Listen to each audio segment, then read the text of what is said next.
उत्तर प्रदेश के चर्चित नेता और बलरामपुर जिले से विधायक शैलेश सिंह सैलू का हमारे संवाददाता राकेश सिंह निर्भीक ने लिया इंटरव्यू के दौरान हमारे संवाददाता राकेश सिंह निर्भीक ने विधायक शैलेश सिंह सैलू से पूछे तीखे सवाल। विधायक शैलेश सिंह सैलू ने बेबाकी से दिए जवाब। आइए आपको दिखाते हैं पूरा इंटरव्यू।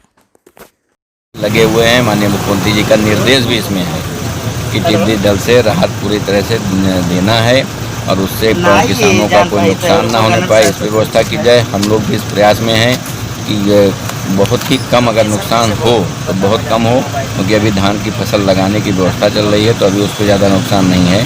लेकिन जैसे पेड़ों पे या गन्ने की फसल है, इस पे इससे सरकार उसके छिड़कने की भी व्यवस्था कर रही है और उनको मरवाने की भी व्यवस्था कर रही है। रात जा करके कर्मचारी अधिकारी हमारे यहाँ डीएम सीडीओ सारे लोग वहाँ रात में रुक करके कैंप करके जंगलों में इसको ख़त्म करने का प्रयास कर रहे हैं। इस समय विपक्ष बहुत बुरी तरीके से सत्ता पक्ष पर हमलावर है। डीजल पेट्रोल के दाम बढ़ गए हैं, तो डीजल पेट्रोल के दाम बढ़ जाने से बता रहे हैं किसानों की दुश्मन आपकी सरकार हो गई है।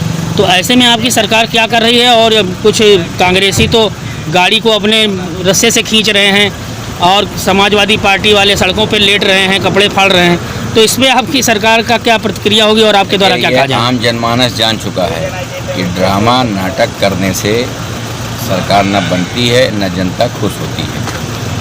आपने देखा 4 महीने की महामारी में अगर कोई भी पार्टी का व्यक्ति ने कहा एक तो सैनिटाइजर का शीशी भी किसी ने दिया हो, एक लंच पैकेट भी किसी समाजवादी पार्टी के नेता ने बांटा हो आम आदमी का, दाम बढ़ गया, महंगाई आ गई।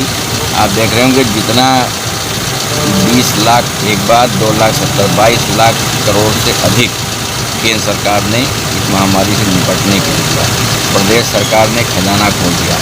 राशन गल्ला महीने में 2-2 बार लोगों को दिया जा रहा है। अगर डीजल पेट्रोल के दाम बढ़े हैं क्योंकि वो व्यवस्था वहाँ से पहुँचने में आने में हर तरह पूरे ये भी नहीं केवल इंडिया में हो, उत्तर प्रदेश में हो, जब पूरे विश्व में महामारी है तो हर तरफ क्राइसिस है। और आप दूसरे देशों की तुलना करिए, अभी आया था कि उत्तर प्रदेश जिससे छोटे छोटे देश हैं वहाँ पे लाखों आदमी मारे गए, उत्तर प्रदेश में 10-12 हज़ार आदमी की आज तक मृत्यु हो पाई। ये चीज़ें आपको देखने में लगी हुई कि सरकार कितनी तन्मयता से इसमें काम कर रही है, सरकार की व्यवस्था कितनी सुनिश्चित है और राजनीतिक दलों के पास कोई मुद्दा बचा नहीं है। तो वो फर्जी सड़क पर लेटेंगे कि डीजल बढ़ गया, पेट्रोल बढ़ गया। ये तो हर समय की बात होती है। कांग्रेस समय में नहीं था, 75 रुपये तक आदमी पहुँचा था। उस समय तो ना कोई महामारी थी ना कोई ऐसी विसंगतियाँ थी। सरकार को जनता को खुश करना है, जनता की व्यवस्था देनी। गरीब जनता इसमें सबसे ज़्यादा परेशान हो रही है। तो आज अगर डीजल का दाम बढ़ा हुआ है या किसी संसाधन की व्यवस्था नहीं हो पा रही है, सुनिश्चित हो पा रही है, तो उससे अगर बढ़ा हुआ है तो ये धीरे धीरे कम भी होगा। आज आम जनमानस को लेने के लिए करने की गाड़ियाँ किनके पास हैं? बड़े लोगों के पास हैं, ऐसे लोगों के पास हैं तो जो करते हैं। लेकिन आम जनमानस जो गरीब आदमी है, सबसे पहले उनकी जीविका, उनका जीविकोपार्जन, उनको छोटे छोटे रोजगार, इसकी व्यवस्था सरकार कर रही है। इन सब चीज़ों का कि हम सुविधाजनक चीज़ें का इस्तेमाल करते हैं क्या नहीं करते हैं, इस पर ध्यान देने की अभी आवश्यकता बाद में पड़ेगी। लेकिन अभी जो आम जनमानस है 130 करोड़ देशवासी, 25 करोड़ देशवासी, उनको हम व्यवस्था क्या दे पा रहे हैं? उनका जीवन सुचारू रूप से कैसे लाइन पे आएगा, पटरी पे चलेगा, इसकी व्यवस्था सरकार कर रही है। और ये सब चीज़ें तो बढ़ती रहती हैं चीज़ों का, कभी किसी समय कुछ बढ़ जाता है, कभी कम हो जाता है, फिर बढ़ेगा कम होगा। भाजपा सरकार ने ही 20 रुपये डीजल का दाम कम किया था अपने समय में, कांग्रेस सरकार हटने के बाद। ये नहीं है, ये कोई हमेशा के लिए नहीं हुआ है, ये कुछ समय के बाद अपने आप कम हो जाएगा। तो उसकी सुविधा, उसकी व्यवस्था पूरे विश्व से मिलने लगेगी हमको, तो धीरे धीरे अपने आप कम हो जाएगा। इसके लिए हल्ला मचाने की आवश्यकता नहीं। आज जो आम जनमानस की आवश्यकता है उस पर इन लोगों को चिंता करनी चाहिए कि 4 महीने के बीच में इन राजनीतिक दलों ने क्या किया, लोगों को क्या दिया, आम जनमानस को क्या दिया। ये सारी चीज़ें हैं। आज आप देख रहे होंगे किसानों की बात है, उनके खाते में 6,000 आ रहे हैं। जो गरीब लोग थे उनको वृद्धा विधवा दिव्यांग पेंशन की व्यवस्था सरकार ने अलग से की। गैस का दाम सरकार ने लोगों के खाते में डलवाया। राशन आपको महीने में 2 बार मिल रहा है। इन सब चीज़ों की आप चर्चा नहीं कर रहे हैं।